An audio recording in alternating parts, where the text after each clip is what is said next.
You drive a 2014 Honda Accord with 187,000 miles on it. The check engine light has been on for 11 months. You know exactly what it is, a loose gas cap probably, but fixing it means an appointment, and an appointment means giving up a Saturday morning you'd rather spend at the hardware store. You have $650 million. Nobody knows. Not your neighbor who waves at you every morning while loading his kids into a leased Tahoe. Not your barber who's cut your hair for 6 years and still asks if business is doing okay. Not your brother-in-law who once offered gently at Thanksgiving to help you set up a budget. You said thank you, you took the pamphlet. This isn't a story about getting rich. You already are rich enough that the number stopped meaning anything around your seventh zero. This is a story about what you did after. The version of wealth nobody photographs because there's nothing to photograph. No yacht, no watch that costs more than your car. Just a man in a Costco jacket buying store-brand coffee, doing math in his head that most people would need a financial advisor to explain. Most people will never build something like this. Not because they can't, because almost nobody has the patience for 19 years of nobody noticing. The architecture took 19 years to build. It started on a Tuesday. October 14, 2003, the day your car got repossessed and you walked 4 miles to a job interview in a suit you'd ironed in the dark because the power had been shut off 2 days earlier and you didn't trust yourself to explain that to anyone at the interview. You were 26, $340 in checking, $61,000 in student debt from a degree nobody was hearing for. The job was assistant manager at a self-storage facility off Route 9, a low strip of corrugated metal doors behind a chain-link fence, a gravel lot that flooded every spring. It paid $34,000 a year with no benefits for 90 days. You took it because the only other option was calling your parents and you weren't ready to be that kind of failure yet. You told yourself it was temporary. You told yourself that for longer than you'd like to admit. The owner was Gerald Prout, 71, smelled like WD-40 and Werther's Originals, kept a revolver in the desk drawer he never once took out and didn't trust banks, didn't trust accountants, and for 6 months didn't trust you either. He watched you count the cash drawer twice a day for the first month. He never said why, you never asked. What changed things wasn't a big moment, it was small. The tenant's lock had rusted shut, and instead of calling the locksmith Gerald always used $40 a visit, you spent an hour with a can of penetrating oil and a pair of bolt cutters you bought yourself and got it open for $6. Gerald didn't say anything that day either, but the next morning he handed you the keys to the office and said, "Lock up tonight," and drove home without watching you do it. Then on a slow Thursday in March, he asked you to help clear out an abandoned unit 11 months unpaid, which under Ohio law made its contents his. You expected mattresses. You expected the smell of mildew and somebody else's failed marriage boxed up in garbage bags. Instead, wedged behind a stack of moving blankets were 4 vintage arcade cabinets, a Donkey Kong, a Galaga, 2 Pac-Man machines, one mislabeled on the manifest as Miss. Furniture, like whoever abandoned it had wanted it forgotten on purpose. You didn't know what they were worth. Neither did Gerald. You spent your lunch break at the public library on a computer with a 20-minute timer and found a collector 2 hours away in Cleveland willing to pay $2,800 for the lot sight unseen, cash on pickup. For one afternoon, sitting in that library chair, you considered telling Gerald a smaller number. $1,500 maybe. Pocketing the rest quietly the way you assumed everyone eventually did when nobody was watching closely enough to check. You had the number half-typed into a text to the collector, confirming a lowball split before you deleted it and told Gerald the real one instead. He split it with you anyway, not because he had to, because he said, "You found it, you get half," as it had never occurred to him it could go any other way. $1,400, $4 hours of work, the first number, it wasn't the last. Over the next few years, you learned which abandoned units were worth opening and which weren't, sometimes guessing wrong, once hauling out a unit that turned out to be nothing but a decade of a stranger's tax paperwork and a water-damaged mattress, the smell of it staying in your truck for a week. You learned to read a locked door the way other people learn to read a face, the units where somebody had, at some point, still cared enough to organize, versus the ones that had simply been abandoned the way people abandon things they've already given up on. By 2006, you'd saved $19,000. Gerald, tired now and slower getting up from his desk chair than he used to be, offered you 30% of the business for $60,000, a handshake deal on a legal pad, witnessed by his wife Carol, who made instant coffee to celebrate, the good mugs instead of the everyday ones. You didn't have $60,000. You had $19,000, a decent credit score, and a loan officer named Priya Nathwani, who looked at 2 years of storage flip deposits, small, boring, consistent, and said the sentence that changed everything. This is the most boring loan application I've ever approved. $41,000. Secured against inventory you didn't technically own yet. You signed the papers on a Friday, your hand not entirely steady. Not entirely sure you weren't about to lose everything you'd spent 3 years building on a bet you couldn't fully explain to anyone, including yourself. By Monday, you owned 30% of a storage facility, a business partner 3 times your age, and no idea, none at all, that this was the smallest number you'd ever sign your name to again. 3 years later, the facility was steady, not rich, just steady enough that you'd stopped panicking about money, if not thinking about it entirely. You'd started sleeping through the night again. You'd forgotten, mostly, what it felt like to do that math at 2 a.m. Then Gerald got sick, slowly at first, forgetting to lock the gate on Tuesdays, calling you by his brother's name once and laughing it off like it was nothing. Then all at once, you visited him twice near the end, and the second time he didn't ask about the facility at all. He asked if you'd found anything good lately, the way he used to when you first started clearing units together, like the two of you were still just doing the job, not running a business. 18 months after the diagnosis, Carol called you at 6 a.m. to say he wasn't coming back to the facility. Not that day, not any day.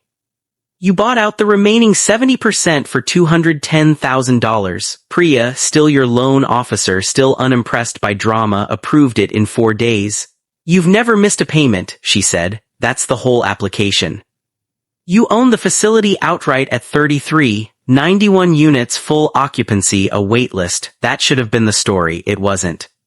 In 2011, a tenant named Marcus Yee, who ran a small vending route on the side, 40 machines scattered across 6 counties, fell 3 months behind on his unit. You could have auctioned his contents the way the lease technically allowed. Instead, you called him. He didn't answer at first. When he finally picked up, he sounded like a man who'd been avoiding every unfamiliar number on his phone for weeks. He wasn't drowning in the storage bill, he admitted. He was drowning in the machines themselves, half of them broken, a divorce eating whatever time and attention he had left over to fix them. Something in the flatness of his voice made you ask a question you didn't usually ask tenants. Are you doing okay? He went quiet for a beat too long before he answered, and when he did, his voice cracked slightly on the word no. You offered to buy 11 of his worst-performing machines. Cash, as is $400 each. He didn't negotiate, he just said, yeah, okay, thank you, in a way that told you the thanks wasn't really about the money. 3 of the 11 were beyond saving, corroded coin mechanisms, a compressor that had given up entirely, and you sold them for scrap without ever mentioning the loss to Marcus. The other 8, once repaired by a guy named Ray you found on Craigslist for $60 a machine, started clearing real money again. Quietly, one repaired compressor at a time, one gas station at a time, until without ever quite noticing when it happened, you were running 90 machines instead of 11, restocking them yourself on Sunday mornings before anyone else was awake to see you doing it. You still drove the same Accord, still cut your own grass. Your neighbor still thought you managed a storage facility, full stop, because that's what you told him and it was true. It just wasn't the whole truth. By the time you paid off your house in cash and told the bank not to bother sending a certificate, you'd quietly stopped being the guy who worked at a storage facility. You just hadn't told anyone that yet, including, some nights, sitting alone in the kitchen doing math nobody was asking you to do yourself. Then came the laundromat, a tip from a dry cleaner 2 doors down from one of your gas station routes, whose neighbor across the street wanted out before her hip replacement, not after. Sudsy's wash and fold.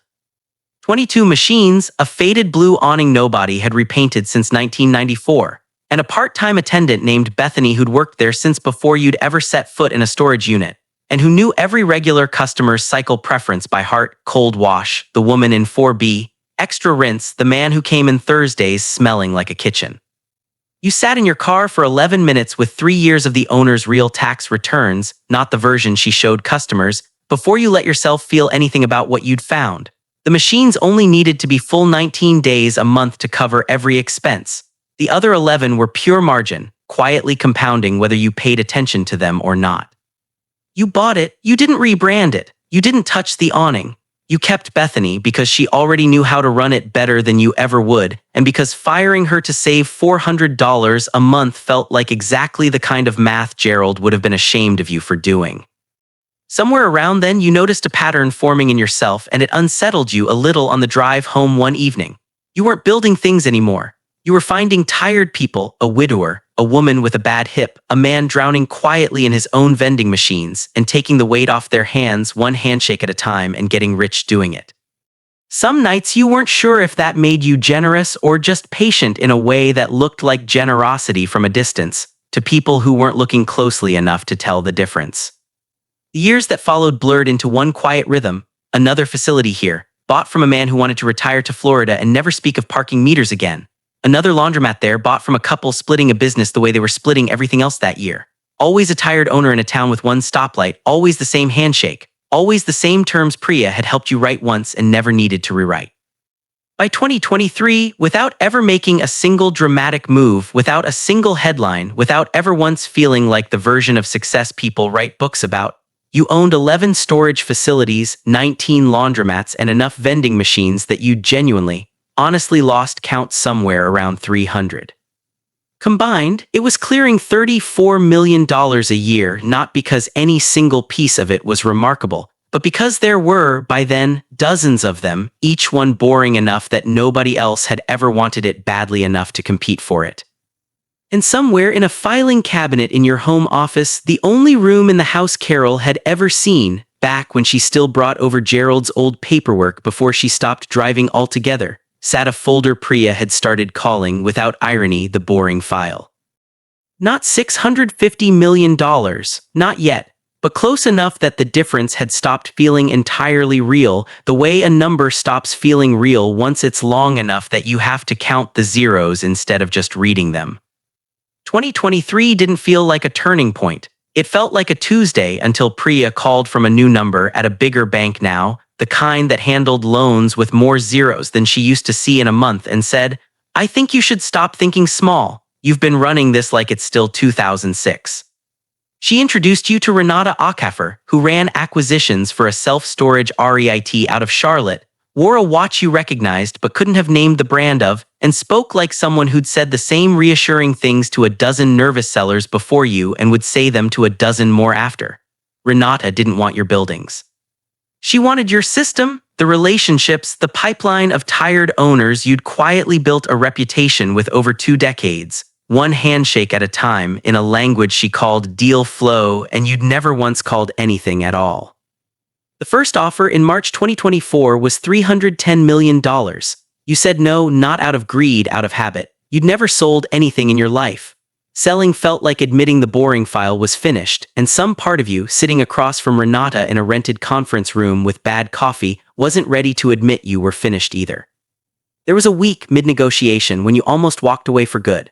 Renata's lawyers wanted operating control within 90 days of closing. Control over relationships you'd spent 2 decades earning one kitchen table conversation at a time. Control that would let some regional manager you'd never met decide what happened to a widow deciding what to do with her late husband's storage units, or a man like Marcus Yee if he ever fell behind again.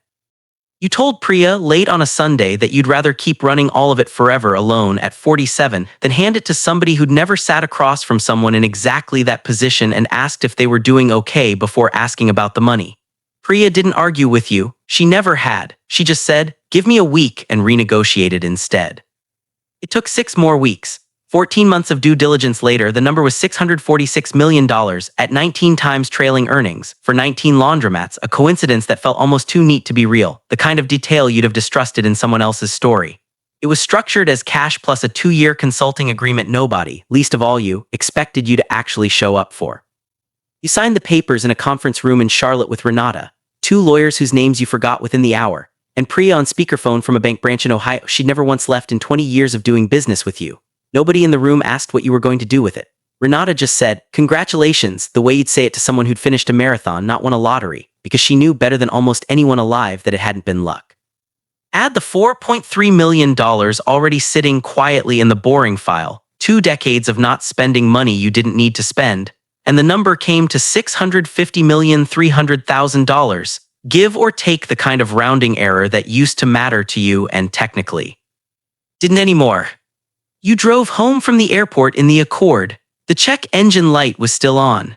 Nobody at the gate agent's counter, the rental car return, or the parking garage elevator had the faintest idea what had just happened to your bank account 4 hours earlier. The Accord is still parked in the driveway. Same 2014 Honda, now at 191,000 miles. Check engine light glowing the same dull amber it's glowed for going on 2 years. You haven't fixed it. You're not going to fix it, not because you can't afford a mechanic 400 times over, but because the light doesn't mean anything to you anymore except that it's Tuesday, and on Tuesdays you don't think about money. Your neighbor waves from his driveway, loading his kids into the leased Tahoe. You wave back. He doesn't know about Renata, or the conference room in Charlotte, or the 14 months of due diligence, or the $650,300,000 that now sits across 4 custodial accounts, a trust Priya set up with a lawyer in Columbus, and one boring, unremarkable index fund that Priya insisted on, the same way she insisted on everything, flatly, without ceremony, because she'd never once been wrong. Your barber still asks if business is doing okay. You still say yes, it's not a lie, it's just not the whole shape of the truth. Your brother-in-law still has that pamphlet somewhere, probably in a drawer, probably forgot. You never told him. You never told anyone, not because you were ashamed of the money, but because the moment people know, they stop seeing you and start seeing the number. Gerald taught you that without meaning to, the day he split $2,800 down the middle with a 26-year-old kid instead of keeping it, because he'd rather have a partner who trusted him than an employee who didn't. Carol taught you that too the last time you saw her when she said, "He always said you were the one who'd actually listen." Marcus, he taught you that when he cried, just slightly, over 11 vending machines he sold for $400 each because you asked him how he was doing before you asked him about the money. None of them know what the boring file says now. That's not an accident, that's the architecture. You didn't build $650 million so you could show it to anyone. You built it so you'd never have to ask your parents for help again, so you'd never have to walk 4 miles in an ironed-in-the-dark suit, so the check engine light could stay on for 11 months, then 2 years, then however long you wanted, because it had stopped being a warning and started being a choice. You have $650 million. Nobody knows. And somewhere between the storage unit in 2003 and the conference room in Charlotte, you stopped needing them too.